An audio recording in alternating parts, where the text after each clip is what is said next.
الذهاب من بطولة القسم الوطنية الثاني هواة بإجراء مباريات الجولة 15، حيث يستضيف فريق شبيبة تيارت بملعب قايد أحمد رائد القبة وعينه على النقاط الثلاث للبقاء ضمن كوكبة المقدمة. هذا وتعرف هذه الجولة أو مقابلة القمة ستجمع بين متصدري سلم ترتيب البطولة ترجي مستغانم وضيفه نجم بن عكنون.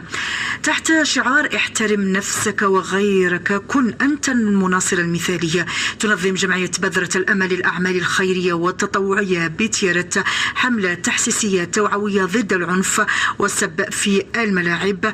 المبادرة تجسد اليوم خلال مباراة شبيبة تيارت رائد القبة، وعنها يقول زرقراس نبيل رئيس الجمعية ليقتتاجر. تنظم الجمعية هذه المرة حملة تحسيسية ظاهرة انتشرت كثيرا في وقتنا هذا، الشتم والسب في الملاعب، تحشم واحد كبير يتفرج ماتش ولا الرياضة كانت هي عبارة عن روح رياضية وتسلية، أصبحت الآن هي مصدر تاع العنف ومصدر تاع الشتم. تزامن مع مباراة شبيبة تيارت ضد رائد القبة في الجولة 15 من الدور الثاني يوم الأربعاء على الساعة 2 إن شاء الله بملعب قائد أحمد. دايرينها في البداية عند دخول مناصرين بنحفزوهم ما يكونش نوزعوا عليهم مطويات، وقبل المباراة غادي تكون فيه مطويات كبيرة تتعلق في المداخل تاع الملعب. في بداية المباراة سوف يكون تكريم للفريقين، فريق الزائر ترحيب بفريق الزائر، فريق المستقبل. وفي ختام النشرة تذكر بالعناوين.